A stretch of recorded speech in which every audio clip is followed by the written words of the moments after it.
Did you know one of the most prolific serial killers in history is still out there somewhere? This guy's name, Pedro Alonso López, better known as the Monster of the Andes. Born in 1948 in Colombia, his childhood was brutal. Kicked out at age 8 after touching his sister. He ended up on the streets of Bogotá, homeless, surviving by any means. By his late teens, he was already in trouble, arrested for car theft and other crimes in Colombia. Served time, got out in the late 70s.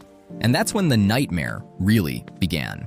From 1978 to 1980, Pedro drifted across Colombia, Ecuador, and Peru, targeting vulnerable young girls, often poor street kids or indigenous children.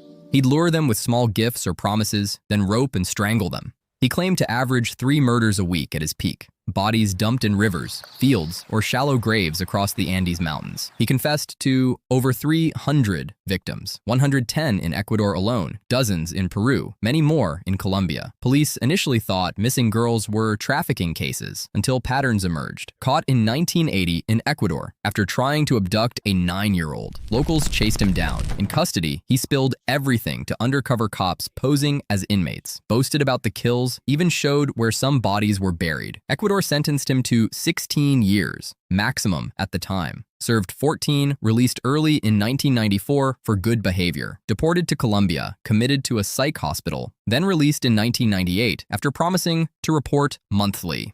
He never did. Last seen in September 1999 in Bogotá, renewing an ID under a fake name, then vanished. In 2005, officials thought a body was his and deactivated the Interpol warrant, but forensics inconclusive. No confirmed sightings since. As of 2026, Pedro López would be in his late 70s, if he's alive. Rumors pop up occasionally, but nothing solid. Documentaries, podcasts, and true crime revivals keep his name alive. And the question lingers, is the monster of the Andes still walking free? This case shows how broken systems, poverty, and indifference to vulnerable children let monsters hide in plain sight for so long.